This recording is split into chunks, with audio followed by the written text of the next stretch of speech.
how well you sleep, it's how much stress you have. One of the most important factors in the Brain Health Index is how socially connected you are. The brain is plastic, so everyone is capable of optimizing their brain health.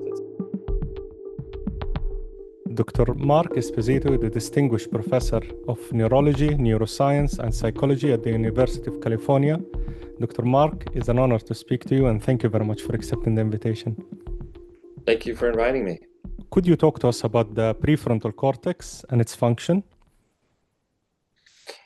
Sure. The brain obviously is complex and anatomically is made up of four lobes, the frontal lobe, the parietal lobe, the temporal lobe, and the occipital lobe. And the frontal lobe is the largest area of the brain. It's also thought to have undergone this sort of most expansion through species and over evolution. And so you can kind of think of it in terms of its function as the CEO of the brain. It's the area of the brain that is connected to every other part of the brain, and every other part of the brain is connected to it. So it's in this very privileged position to be kind of the conductor of the orchestra. And so it's vitally important for high-level cognitive abilities, our ability to plan, our ability to achieve goals, to organize our thoughts, and so it's if I'm biased, but I would say it's the most important part of the brain. How do you strengthen the prefrontal cortex, and is there health benefit to that? Yeah, there's a lot of surprisingly, the frontal lobes is an area of the brain that's affected, is very prevalent in terms of its being affected by neurological and psychiatric disorders. So many neurological disorders such as stroke or traumatic brain injury affect the frontal lobes. Many psychiatric disorders such as depression or anxiety, obsessive compulsive disorders thought to be a problem with the frontal lobes, but even just not clinical conditions, but healthy aging, stress, lack of sleep, all also seem to affect the frontal lobe. So if we kind of think about sort of frontal lobe, syndromes or frontal lobes not working optimally, it's a very prevalent problem. So I think any sort of attempt to try and optimize frontal lobe function not only will help disease, but will help us all. But it's a very difficult problem is to try and find therapies that actually target the frontal lobes. But there's a number of ways that we can try and strengthen frontal lobe function. Mostly, I think it's done through strengthening kind of networks, frontal lobe networks of the frontal lobes connected with the other parts of the brain. So rather than just specifically boosting frontal lobe activity, we try to develop therapies which will boost the relation, how the frontal lobe interacts with the rest of the brain. So it can be done through cognitive therapies. It can be done through pharmacological therapies. And also it can be done through brain stimulation. So those are kind of three broad categories of ways to try and boost frontal lobe function. You believe that people with more evolved prefrontal cortex, do you believe that they're at lower risk of mental disorders and also neurodegenerative disorders? Yeah, I'm sorry. The question is whether I believe the frontal lobe dysfunction is sort of the basis of neurological and psychiatric No, disorders. if someone has more developed prefrontal cortex, are they at lower risk for mental disorders and or cognitive disorders? Yeah, that's interesting. I don't think it's simply a matter of being more or less developed. It's sort of how it's organized. I think that for example, I think some individuals, their frontal lobes are not as well connected with the rest of the brain, and I think that's critical because it needs to communicate. As sort of a conductor of an orchestra, it needs to get good information in and get good information out. So I think it's more about the connections than actually how well the sort of brain cells have developed. Beyond the prefrontal cortex, is there any region in the brain or network that you find especially fascinating in the human mind?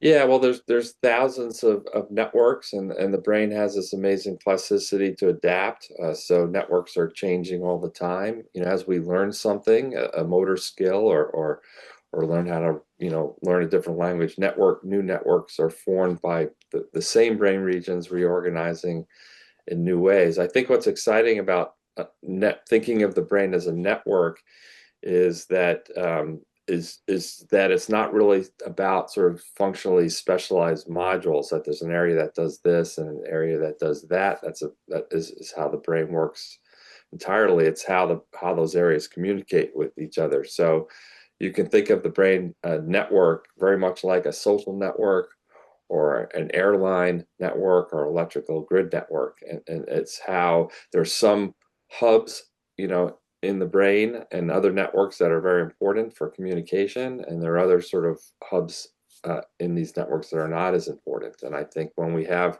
problems through neurological or psychiatric disorders, it's because of these key integrative hubs that are affected. Not any that could be anywhere in the brain. You are a professor of neuroscience and psychology, which is an interesting combination. What did neuroscience teach you about the human psychology? Yeah, I think that, when I first started college, neuroscience and psychology were very different disciplines, and thought of as being separate entities. And, one was yet they're very similar, yet they're very integrated. The psychology is the study of the mind. But the mind obviously comes from the brain, and the neuroscience is the study of the brain. So just about the time that I was beginning to study this, this new field called cognitive neuroscience appeared, which is this blending of psychology and neuroscience. And so cognitive neuroscience is the biological basis of the mind that brings these two disciplines together. And then in the field of neurology, the same thing happened. We had neurological disorders that were purely cognitive problems like Alzheimer's disease. And it was clear that there was a psychological basis in addition to a neurological basis. From neuroscientist perspective, how are thoughts formed, and which part of the brain filter whether a thought is truthful or real, and which is a false or misleading thought? How does the brain differentiate? How does it work from neuroscience perspective? Yeah, I mean, I think this is a very tough question, obviously. I think, it has to do with how we remember uh, and learn information. One of my former postdocs, Charan Ranganath, just wrote a book, Why We Remember. And the whole book is about sort of how we generate thoughts and how we remember those thoughts later. And what's interesting about the brain is two things. One is that as we learn information, we obviously try to lay it down and store it in the brain so we can get it later.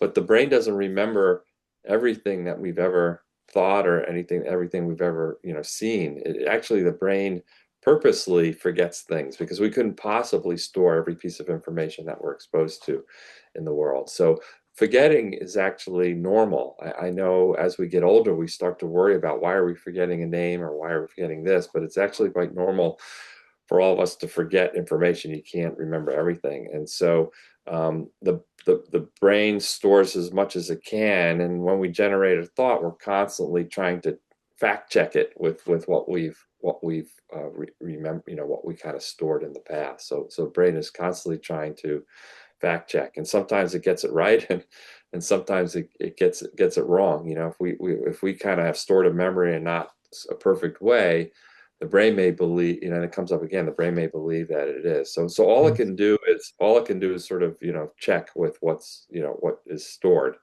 and it's either right or wrong. The decisions we make are made through the information we gathered in our memory, and it makes the brain prejudice or distorted view of reality. Is there an explanation, like from neuroscience way, to see things the way they are rather than gathered from our memory with prejudice or distorted view? Yeah, I mean, there's not the brain can only rely on sort of the information it's stored, so it doesn't have like a fact-checking area because it relies on the facts that are in the brain. But it does, it does lay down memories in a hierarchical fashion. So the frontal lobe is where we store rules and goals, and so the rules that we learn in life on how to do things and what's right and what's wrong, or how we achieve a goal like cooking a meal. All those kind of steps are stored in the frontal lobes, but hierarchically, meaning that some goals and rules are very abstract, such as a goal you might have, a career goal you might have sort of down the line, that you want to achieve, get tenure at a university, and which may be abstract, and other goals are very simple, like I need to finish this report by tomorrow. And the brain organizes these hierarchy, kind of in this hierarchy. It makes it easier for it to kind of store a lot of information if it ranks it.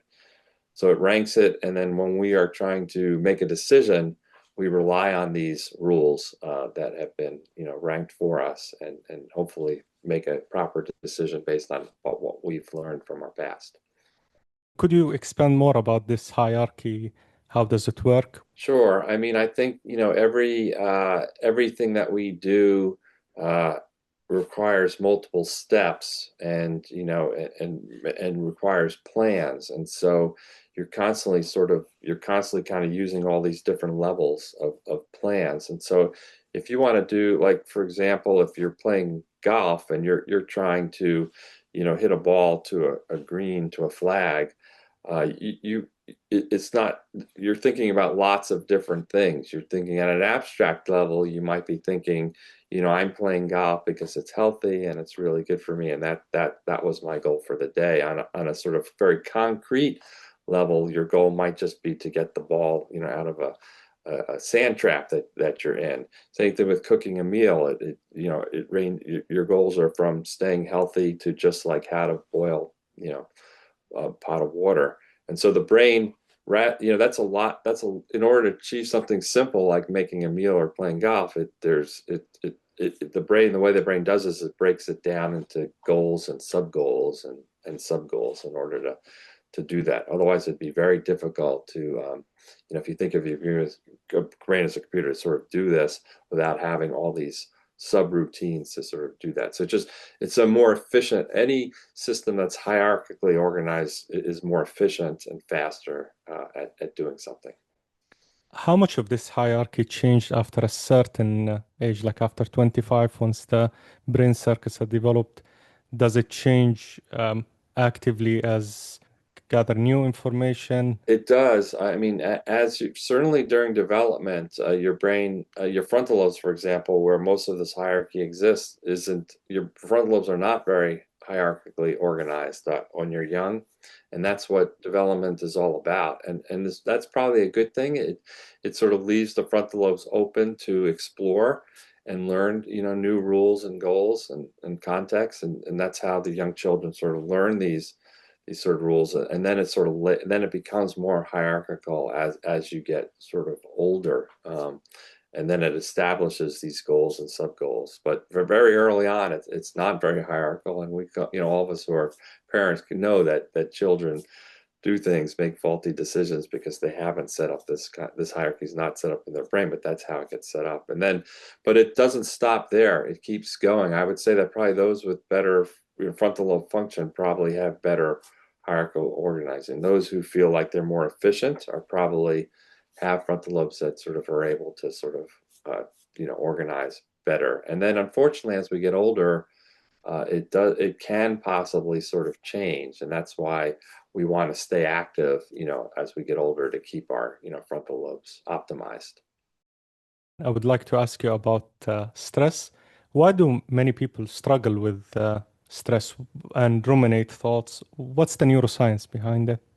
Well, I don't have an answer for what provokes stress, more stress, because this is the context of the situation. It's our external world that obviously provokes the stress, and different individuals are exposed to high stressful life versus low stressful life and react to it differently. But that the answer, what the neuroscience can bring to the table is we kind of understand the biological basis of it. There are cortisol is the hormone that gets released, when under stressful situations.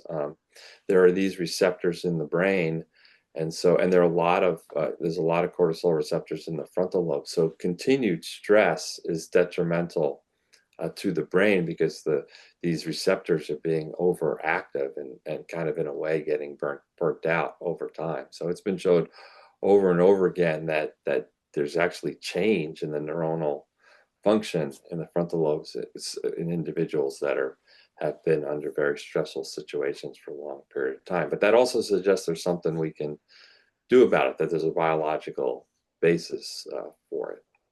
How to handle ruminating thoughts or stress, and do you generally have any tips to how do you handle stress yourself?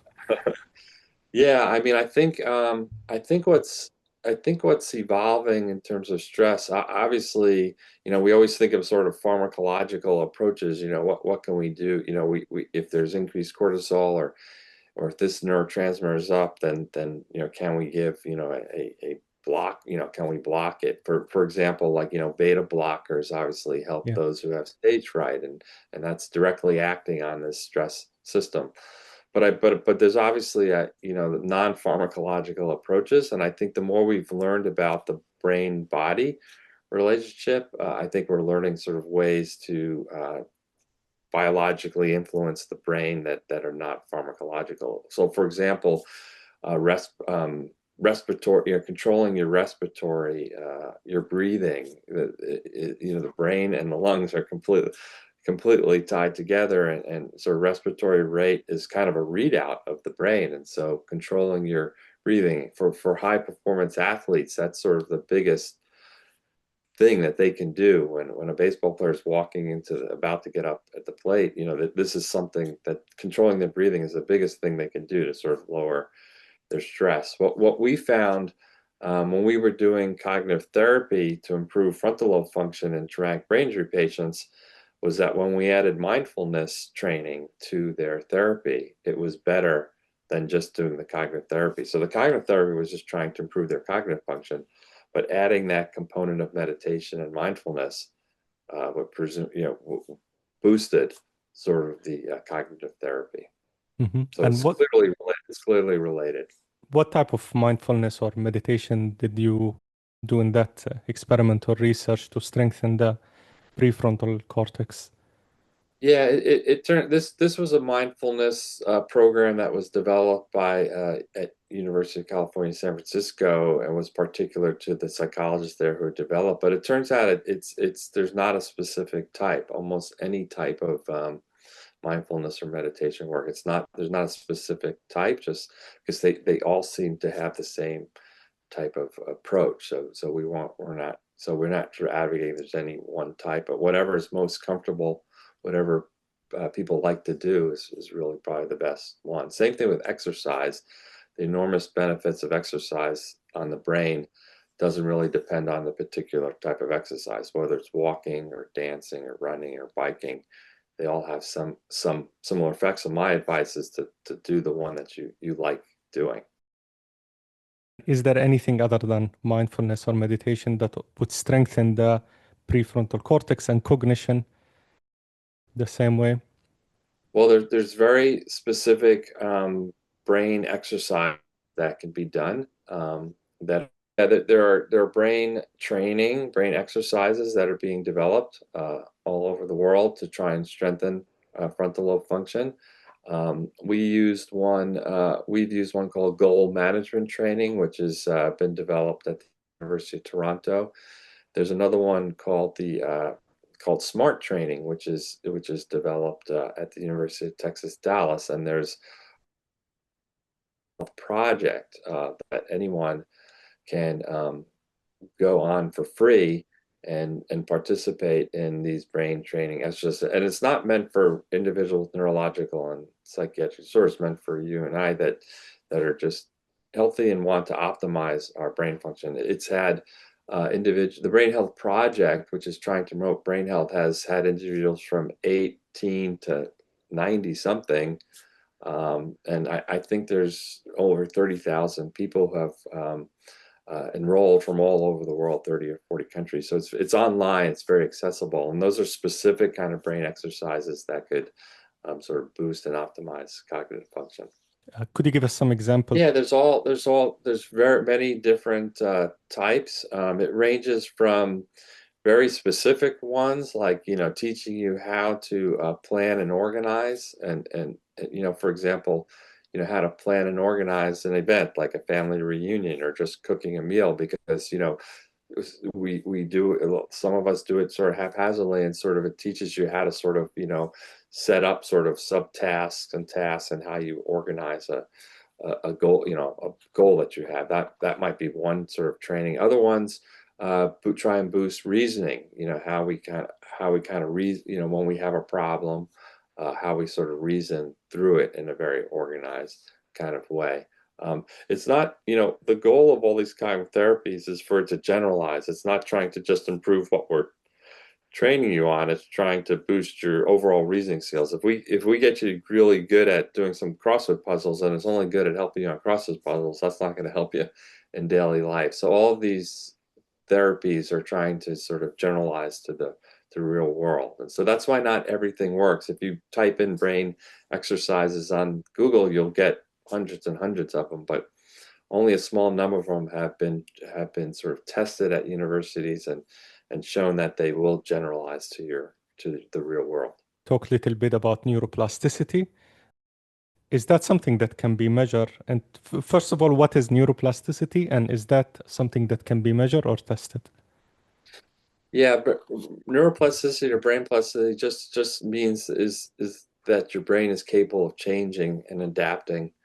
We don't grow, the brain doesn't grow new neurons, brain cells, if they're damaged, and it doesn't, the axons structurally don't regrow. So it was always thought that if you had damage to the brain, there was no recovery. It wasn't like liver or skin or kidney where there can be, recovery of function that way. But yet the brain does recover. And so it was always been a mystery of like, how does the brain recover if we don't grow new neurons? And so it was discovered that it does it by reorganizing itself. So if one brain region is damaged, the brain can kind of get around it, form new connections that bypass it and compensate. It's just like if you were flying from one airport to another and you can't get through the hub, you can't get through the airport you're trying to transfer, you can go another way, and through another airport to get around the one that's shut down. And so that's what the brain does. It reorganizes, finds new pathways. And so that's what brain plasticity is, finding these new pathways. And that's what these therapies are trying to do, sort of boost. If your brain has been damaged, it's trying to boost these alternative pathways. If it isn't damaged, it's trying to just bring in more pathways to do the same job. Can someone rewire their brain through habitual or conscious thinking um, out of depression or anxiety or mental disorders? Yeah, so all of these therapies, or even psychotherapy that improves depression, or even just reading interesting novels, rewires the brain. And the reason why I know this, I didn't answer your question before, how do we know this, is that if you do brain imaging, one of the types of brain imaging is called functional MRI, which is on a standard clinical scanner, you can look at the activity in the brain. We can see that before and after therapy, or after recovering from depression, or recovering from a stroke, that the brain rewires it, because we can actually see, we can actually image the pathways in the brain and see it, they've changed. What's really interesting is they can change even quickly. So if you're in the scanner and I'm in the scanner, I'm teaching you I'm teaching you a puzzle, or teaching you how to navigate around a maze or something, even within those few minutes or 30, 40 minutes that you're in the scanner, the brain is rewiring. So it can happen very quick and can happen sort of over a longer term. How much time for the brain to start rewiring new connection? Is it instantly? Does it take weeks, months? How does it work? Yeah, everybody's different. I mean, everyone can change quickly. I mean, if anyone's had the experience of learning something fast, you know that your brain can rewire very quickly. But when we see a patient with a stroke, for example, and we watch them recover, it's just very variable. Some individuals, it's, as you know, as clinicians, it's days and they're completely paralyzed, and 3 days later they're normal. And others, it's months or they don't recover at all. So that's the thing we don't know. We don't know why some individuals recover fast and some don't. And so that's the question that the mystery that needs to be unlocked is, well, why do some recover so fast? We can figure that out, then hopefully we can apply that to those who don't recover quickly. Mhm. If there is something non-pharmacological that you say meditators or people who exercise or people who eat healthy, or is there any something specific that improves brain function? Yeah, well, all of those things. So the cognitive therapies that I'm talking about are do improve function. Any kind of aerobic exercise will rewire the brain. Um, Obviously, the one thing we didn't talk about is sleep is incredibly important. It's really the only free therapy that we have, the one that doesn't cost any money. So sleep helps the brain reorganize. We need it. We need sleep to not only sort of lay down memories and store them better. Everything we take in during the day is not going to stick unless you sleep that night. That's why you can't study for an exam by staying up all night. It's much better to go to sleep. You'll remember more the next day because sleep makes those memories more permanent. And the brain also has, it also clears the brain of toxins and things. So sleep's vitally important. The latest ideas about sleep, and I'm sure your viewers know about this book called Why We Sleep by Matt Walker, which is kind of an international bestseller. He's in our department, and he kind of has a magic number of at least 7 hours of sleep. That he just says you can't go under 7 hours, and have a healthy brain. But the other thing he's discovered is it's not just how many hours sleep you sleep, it's how regular you sleep. So if you should go to bed at the same time and wake up at the same time every day, 7 days a week. So I know a lot of people like to sleep in when they've worked really hard during the week. But he actually says more important than how many hours you get is that it's that your brain has sort of a set rhythm, a set time every day, that it's consistent. So that's another thing that we can do to try and optimize brain health. Yes, and the quality of sleep as well. Yes, so there is now there are all these smart devices that can measure sleep. And so we're getting more and more information of what the quality of people's sleep is. And there's several stages of sleep, and the one stage of sleep called slow wave sleep seems to be the critical stage for a healthy brain. And so all of how well you remember, how well you learn, how well you make decisions, how healthy your brain is very correlated with the amount of slow wave sleep. And some people unfortunately have bad slow wave sleep. They're just, it's a problem that they have their whole life. As we get older, our slow wave sleep it decreases, over time. It's a normal aging. So one of the goals is to boost slow wave sleep in everybody. Matt Walker actually is working on a device that is a brain stimulation that you would do right before bedtime, sort of like brushing your teeth for 15 or 20 minutes. That can boost the amount of slow wave sleep at night. So I think for those who have really reduced slow wave sleep, that will be a sort of a very good therapy that can boost that stage of sleep at night. Because there's no other way, there's no drug or no way you can think yourself into having more slow wave sleep. It's a biological rhythm that Yes. needs to be taken care of. What are some of the things that would disturb these different stages of sleep? Yeah, well, so certainly, if some people just have, inherently problems with slow wave sleep. We don't know why. But there's things that can disrupt slow wave sleep, like, so for example, alcohol, drinking alcohol at night will reduce slow wave sleep. Certain foods might stress reduces slow wave sleep. Jet lag obviously reduces slow wave sleep. And then when you don't get on a regular cycle, the days that you go to bed later, when you're used to going to bed early, will decrease slow wave sleep. So yeah, so I think it's something that you can change by your habits, by what you eat and drink, Mhm. and exercise. Lack of exercise also will decrease it. Could you talk to us about brain chemicals, neurotransmitters, and neuromodulators? Sure. I think this is becoming really important because there are several neurotransmitters or brain chemicals in the brain that modulate brain function.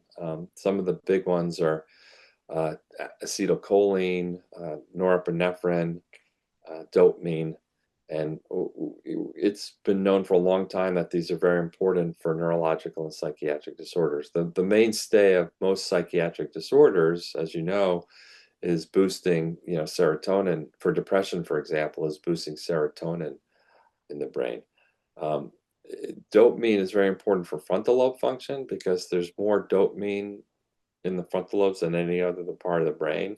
So when someone has a frontal lobe injury from a stroke, um, they or traumatic brain injury, they have decreased dopamine, and if you replace that neurotransmitter, you can boost frontal lobe function. So I think a big step forward is going to be more medications that could boost these different neurotransmitters. The problem is that we have no way of directly measuring these levels in our brain because they're in the brain, they're not in the blood. So blood tests are just a very crude marker of how much dopamine or serotonin we have in the brain. So there are blood biomarkers that are being developed, but and so until we get an accurate test of what these transfer in the brain, we're not going to know the best way. So when you prescribe, an antidepressant, you don't really know where your patient is in terms of their serotonin level. If we knew exactly, we'd do much better. We'd do a much personalized, we do much better in prescribing these medications. So I'm hopeful we'll be able to, measure these things better so that when we prescribe these medications, because dopamine, for example, needs a lot of the transmitters need an optimal dose. More is not just better. They need to be optimized. So with dopamine, if you give too much, it's actually as bad as giving too little. And so that's why it's important to know where someone is on their curve so that we can optimize it. Mhm. And the only thing I would add is I think what's uh, people really, it's not just neurotransmitters in the brain, but hormones are extremely important. And so they've been kind of neglected, the effect of hormones on the brain. There are estrogen receptors, for example, all over the brain. There are more estrogen receptors in the frontal lobes and anywhere else. And when you boost estrogen, you boost dopamine. So uh, increasing estrogen is just like increasing dopamine. So it's no surprise that individuals, older women, as they go into menopause, they start to have trouble with their memory and executive function. And this is directly related to low estrogen, which is secondarily causing low dopamine. So that relationship offers another way of kind of optimizing brain health by optimizing hormonal balance. Is high levels of dopamine generally great for brain health? And what does dopamine do to the prefrontal cortex? Yeah, well, there's two dopamine systems in the brain. There's one that's the reward system, that it's going to a part of the brain that mediates and senses reward, and that's the one we always hear about. When we hear about playing video games and addiction, it's always about sort of too much dopamine in the Yeah. brain is leading to the reward system just on hyperdrive, and that's why a lot of the drugs are trying to dampen down sort of dopamine for reward. But there's also another system of dopamine that goes to the frontal lobes, and the frontal lobes need dopamine to perform well. So if you have low dopamine, your executive function, your the cognitive sort of abilities that we talked about for the frontal lobes doesn't work as well. So if we give people with boost their dopamine, we will boost their frontal lobe function. But like I said, if we give them too much, we'll make it worse. So we have to find an optimal dose for them. That's usually based on how the patient feels and the symptoms wise, or how do you measure where is he at the scale? Yeah, we have to. The only way we can do it now is behaviorally. So we can, if a patient with, say, traumatic brain injury or concussion has dopamine, we'll test their memory and then we'll test it again and we'll test it again. And so until we find sort of an optimal dose. But we have shown that, for example, even though it will boost your working memory, if we give too much, now your working memory will suffer from it. So we got to find the right spot for it. You talked about serotonin a little bit. Is there a way non-pharmacologically to increase serotonin in the brain? Well, all of these transmitters, the precursors for these transmitters that make these transmitters, come from our food. If you just were to give dopamine or serotonin, it doesn't get into the brain. It doesn't Mm. pass into the brain. So we can't just take a pill. And that's why the kind of drugs that have been developed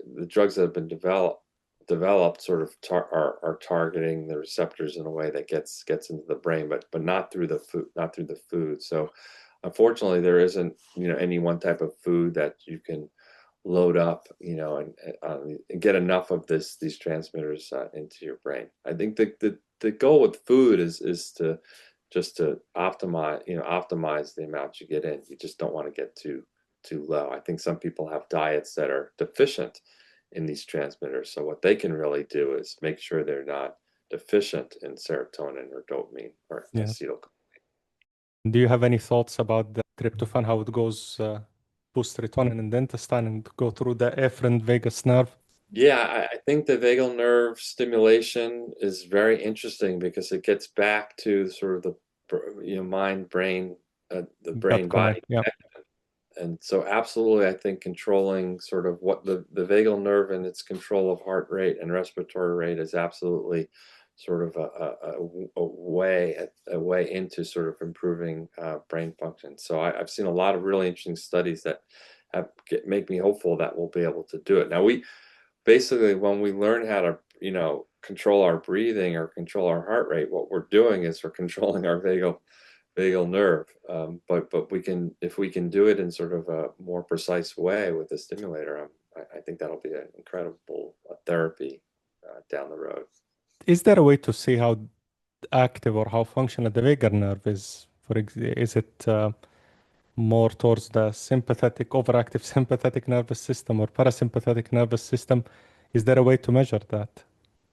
Yeah, it's not, they don't, it's really through various metrics from heart rate and respiratory rate that you can get a sense of where you lie on your parasympathetic sympathetic spectrum. So that's exactly what these companies and labs are trying to develop therapies are trying to do, that by taking in this information from your smartwatch or wherever, they're finding where your balance is. And a lot of times it's trying to boost your parasympathetic system, right, and dampen your sympathetic system, because it's the overactive sympathetic system that gets us all into trouble in terms of stress, anxiety. So a lot of times it's trying to boost the parasympathetic by measuring that balance. A way to activate the parasympathetic nervous system. So breathing would be one of them, for Yeah, example.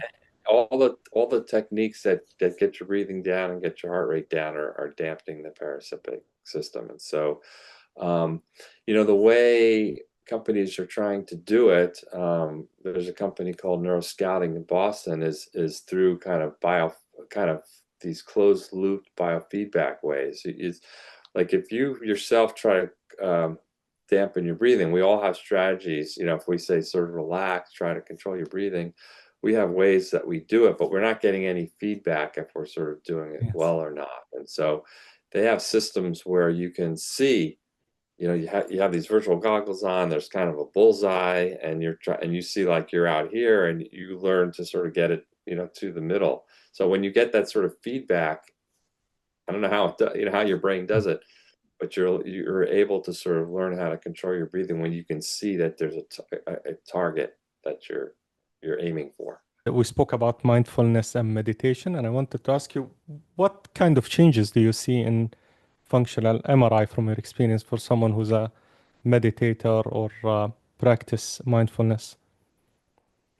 Yeah, well, I think, so we met with the fMRI, you can measure networks, and networks can be described as being modular or not modular, meaning that they're they're very organized in ways that they're connected to each other, or they're not very organized in the way they're connected to each other. And that's true for all sort of networks. And so the networks get more organized and more efficient after meditation.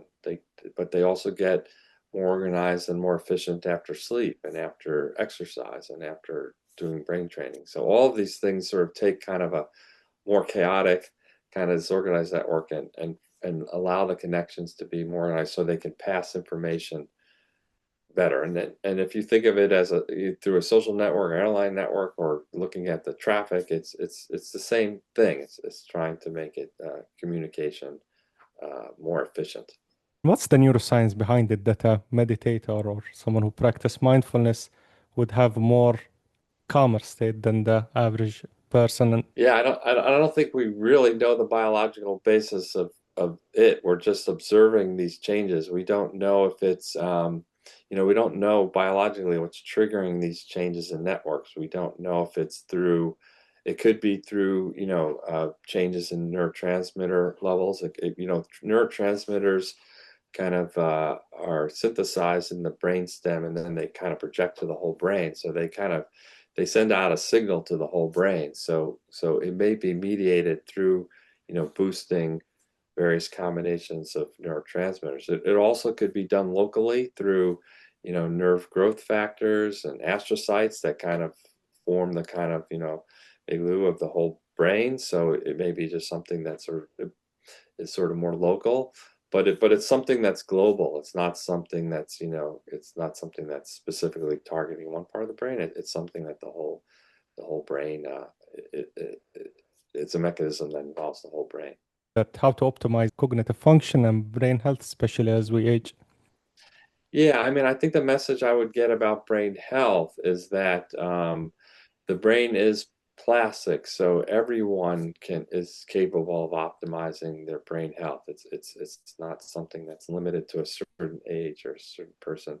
So and I don't think we do enough to try to maximize brain health. There was a big fitness revolution, and everyone's very aware of how important it is to stay physically fit, but there's been less emphasis on trying to be brain fit. So I think things like the Brain Health Project are just promoting, and I think part of it is that people just don't know what to do, right? It's a lot easier to just, oh, I should exercise and I can see the results immediately, right? If you're exercising, where how do you know if your brain is more Yeah. healthy? So part of the Brain Health Project is actually developing an index of brain health. And so one of their biggest accomplishments is that you can take a test online and measure your own brain health. And then when you have your brain health metric, which is a number, each time you go and if you do some intervention, whether it's sleep and meditation or smart training, then you can take it again and actually see if your brain health has improved. And what's really neat about it is that the brain health index isn't one thing. It's not just, how smart you are. It's how well you sleep. It's how much stress you have. One of the most important factors in the brain health index is how socially connected you are.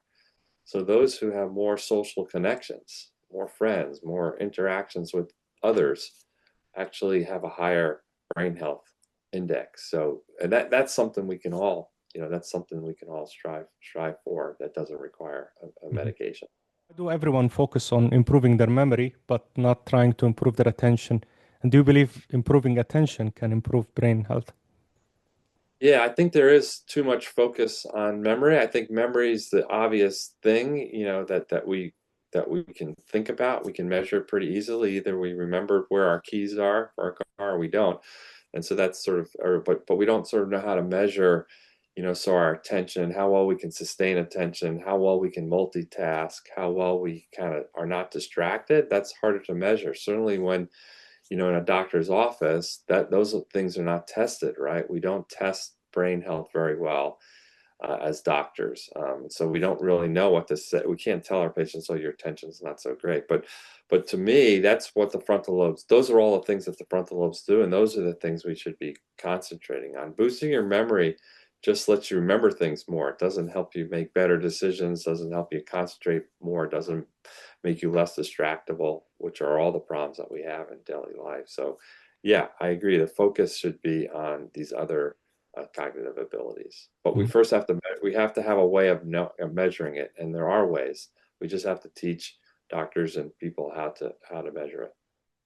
Do people with stronger attention have more strong brain circuits in the prefrontal cortex? And can you measure attention in the functional MRI?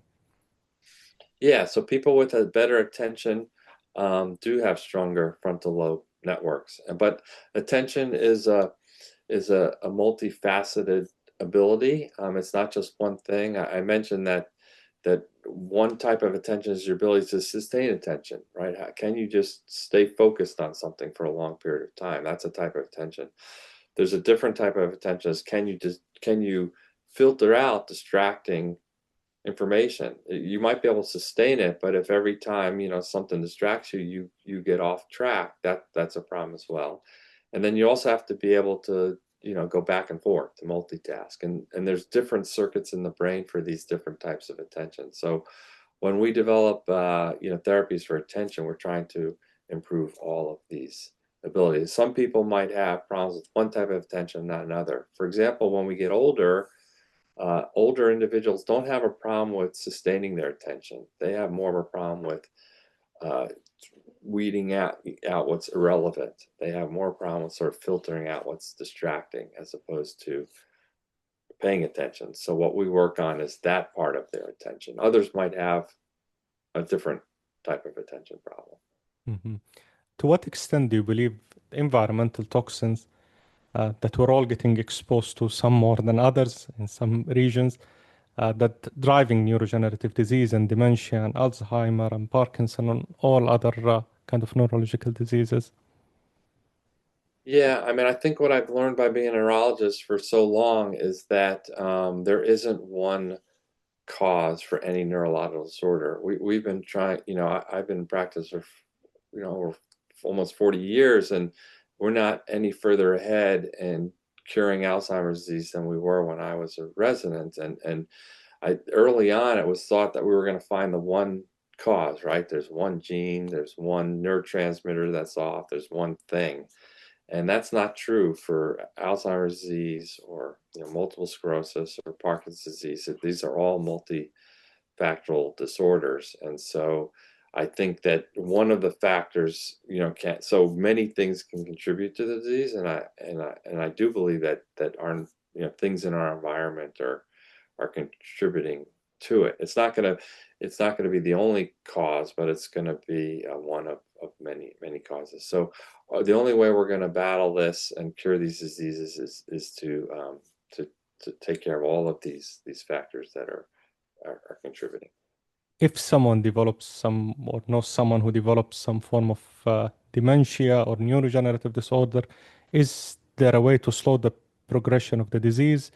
Yeah, it depends on what type of degenerative disorder it is. In Alzheimer's disease, because we know that there's this abnormal, deposits in the brain of these proteins called amyloid and tau, that we can, and now there are drugs that sort of block these proteins. We do know that can slow the course. The problem is you have to give the drug before there's too much of these proteins in your brain.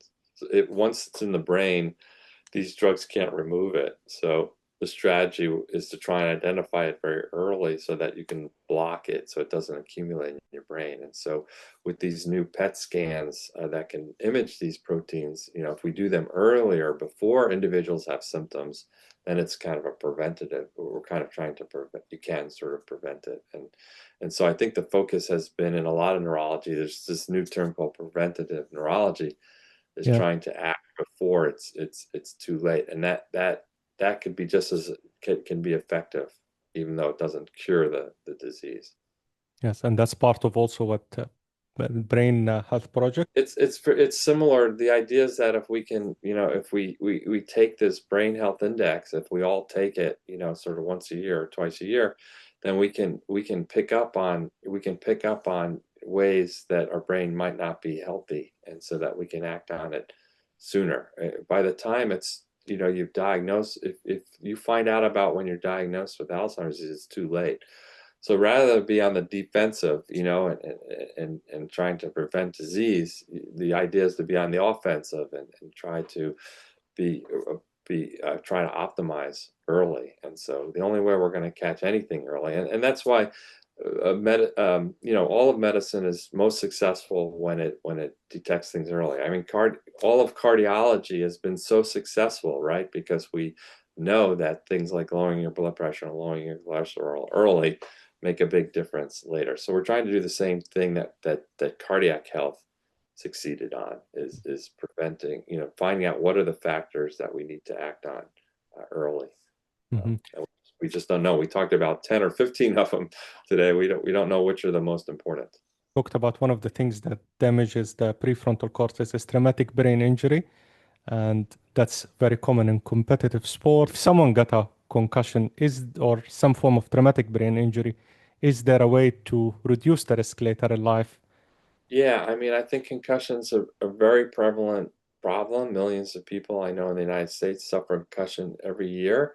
And unfortunately, a large number of them have persistent symptoms even a year later. So even though most people from a concussion will recover, many don't. So there's a lot of work on trying to, develop therapies that can help recover from these persistent symptoms. But a second concussion really elevates your risk of having more problems. And so you are more prone to having problems if you have a second or a third concussion. So I think we have to get more serious about sort of not putting anyone in a situation that they may have a second concussion, because it's much worse than the first one. So with athletics here, at least in the United States, there's been a big push towards, not returning students, for example, back to the field after they've had a concussion because of the great risks. And I think that hopefully that's just an education thing at this point more than science. Even if someone develops concussion and recovers completely, what is the extent of the damage that is done to the brain? And can you even measure it or test it? You can. I mean, a concussion is basically a tearing of axons in the brain. So it's basically a shearing or tearing of axons. So you've damaged the axons. So you've damaged the axons are the sort of wires that brain cells communicate with each other. So we have billions of axons. So if you shear 1,000 or 10,000, your brain can recover. There is a threshold, though. If someone has a very severe injury, then they've damaged more axons than they can recover. They can't form these alternative pathways. So you've done damage, but the brain can compensate. Just like if you damage a muscle, it can compensate. But there is a threshold. So that's why you don't want to have a second or a third one, because you'll get closer to that threshold. If you're lucky enough to recover it, you don't want to damage anymore, because like I said, axons don't regrow. These wires don't regrow in the brain. It relies on the rest of the brain taking over. If someone had a small concussion and recovered completely, does the brain make different brain circuits, or just does it regenerate? And would it be possible, if someone had early concussion in life, that the symptoms will show later in life as a brain disease? Yeah, so if you damage axons, it's similar to my airport network. Your brain will, instead of going from New York to Chicago to San Francisco, it will now go through Houston to get to San Francisco. But you won't know that. Your brain will just have figured that out and reorganized, and it will function normally. But it's doing it, and if you were to look at it under a brain scan, it would be doing it a different way. But it's normal, so that's fine. It's just that if you've got so much damage that it can't even use an alternative network, that's the problem. But once the damage is done, no, it won't kind of activate itself later in life. It won't sort of worsen later in life unless it has another Damage. yeah. Can you test if someone, can you see that if someone got a concussion and recovered, can you see anything in functional MRI or any type of imaging, some damage? Yeah, so most MRI, it's microscopic, so you'd have to look at it under the microscope to really, for most patients who have concussion, the MRI and CT scan is perfectly normal Yes. uh, when we get it in the hospital. But there's a type of imaging called diffusion tensor imaging, or DTI, and this is an imaging that directly measures the white matter axons. And so that's not standard clinical practice here in the United States, so not everyone will get that type of scan, but it is a scan that you can get, and that can directly measure the white matter pathways. So more and more physicians are starting to use that in their patients, especially if they don't recover, to visualize the damage and track the damage over time. And that type of scanning is used for any other condition or any other indications? Well, it's definitely used for multiple sclerosis, which is a disorder that affects the white matter pathways in the brain, and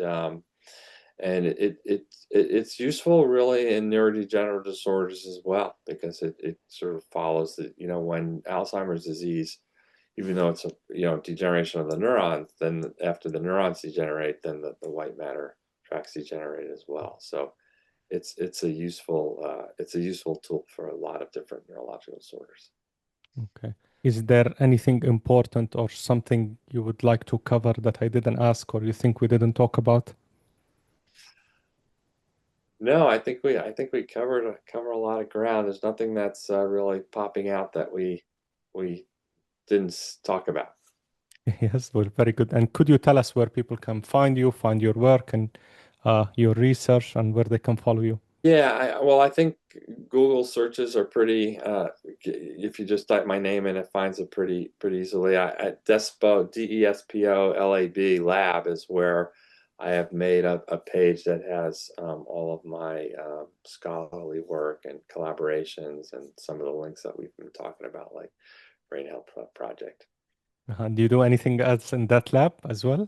Where we mostly are doing, just trying to understand how the frontal lobes work and what we can do to, in patients that have frontal lobe injury. I mean, I think the one minor thing that we didn't talk about, as I'm thinking about, is sort of these brain stimulation techniques. And so one of the efforts we've been doing a lot of is something called transcranial magnetic stimulation. And I think that's a way that I think will boost cognitive function as well, to try and get the brain stimulated in a non-invasive, safe way. Yes. Well, Dr. Mark, it's been an honor to speak to you. Thank you very much. And thank you for the great work and research that you do to develop brain health. And I You're was welcome. very happy to speak to you. You're welcome. I really enjoyed it.